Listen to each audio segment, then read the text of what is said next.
Welcome along to stretch workout number 3. This is just for a couple of clients who are suffering with a few rotator cuff injuries. So it might help out anyone else who's got kind of frozen shoulder, rotator cuff problems, impingement, anything like that. If you have frozen shoulder, mind you would have to take it a bit steady. If you've broken your shoulder or dislocated your shoulder, this is not the routine for you. We are going to start with a simple chest stretch. So what we're going to do is elbow at nose height. Forearm on the wall or door frame or whatever. Take a step forward as if you're trying to walk past your door frame but your arm's stopping you. As you can see me demonstrating at the moment. So the key is with this is to make sure the arm is nice and relaxed, not pushing against the door frame itself. You're just feeling a nice big stretch across your chest through the front of the shoulder. Again, it's all about any kind of impingement or rotator cuff issues and stuff like that. It's all about opening that kind of shoulder girdle. It's about getting the posture nice and upright. And that's exactly what we're trying to do with these 5 stretches.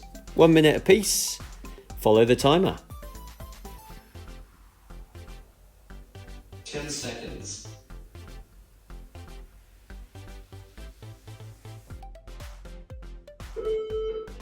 Okay, approaching the end, so just get ready to switch the sides. Okay, we're just going to switch the chest stretch. Okay, so now the other arm up on the wall. We're going to have that elbow up at nose height. And then just imagine you're trying to walk past that door frame, but your arm is stopping you. Let's go.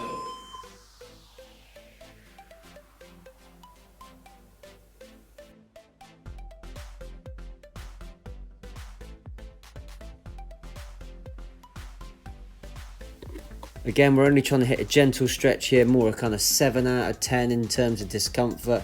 You're not trying to push this so hard that you feel it really, like a lot in the shoulder. It's more just find a sort of uncomfortable but bearable pressure. Halfway there.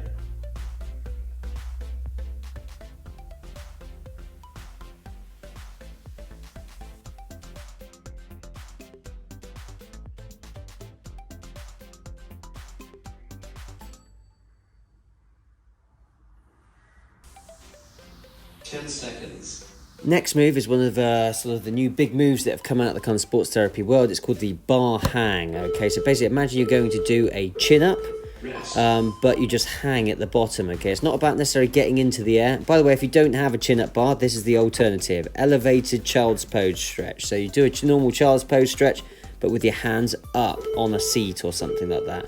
No, child's pose is kind of feet together, knees apart, sit your bum back towards your heels, then have your hands up on a chair or bench, and that just emphasizes the stretch in the upper half of the body. If not, join me for the bar hang. This bar hang is really good. You don't necessarily have to get your feet into the air for the bar hang. The goal is just to feel the stretch as much as possible. If that means your feet are still slightly on the floor or whatever, it's just about hanging as much weight down as you can. When you do this, you should feel a massive stretch through the chest and lats, which are the 2 sort of main muscles that contribute to bad posture.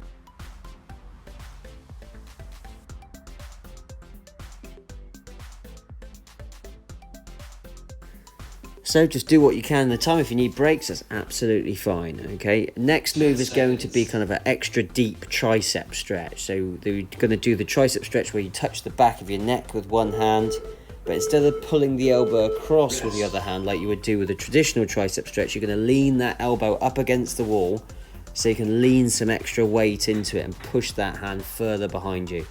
So right now my left hand is on the back of my neck, my left elbow is up on the door frame. I've stepped my left foot back so I can lean forward and push that arm as far behind me as I can. What I'm trying to do as I'm doing this stretch is I'm trying to get my left hand as far down each vertebrae on my back as I can. The further down my spine I get, the deeper the stretch. But again, try and find an uncomfortable but bearable amount of stretch. Halfway there. No need to force it too much. Also, it's just important to note that make sure it's the underside of your arm, not the inside of your arm that's up on the door frame. So you want sort of in line with the elbow, like right on the sort of back of the arm, 10 not seconds. the inside of the arm. So in a few seconds time, we're going to switch the sides.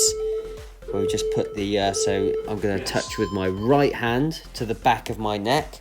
My right elbow is going to go up on the wall. I'm going to step my right foot back so I can lean a nice long way forward and push that right hand as far down my spine as I can. Probably see it a bit better from this side in terms of I'm trying to actively push that hand down my spine. You should feel a nice big stretch up the back of the tricep, but really deeply into the kind of shoulder and lat. Again, really opening up that shoulder cavity. And like I said, this has done absolute wonders for me. I have a 60% tendon tear in my left shoulder, and I once upon a time tore all 4 rotator cuff muscles in both sides by doing too many weights. I thought I wasn't going to be able to do any proper shoulder pressing ever again. I've been battling it for a couple of years. I make some progress, it gets painful again. I make some progress, it gets painful again. But this stretch routine is working wonders for me at the moment. Hopefully it can help someone else out there as well. But I have put this routine specifically up for a few individual clients who've got some shoulder issues, who I think it will help. Just so they have the timing there and they can follow it. If you've got a really dodgy shoulder, feel free to do this one again, this stretch routine again. If you've visited this stretch routine more than once, feel free to mute me. Apart from that, like, subscribe, share the video, comment below, and I'll see you in the next video.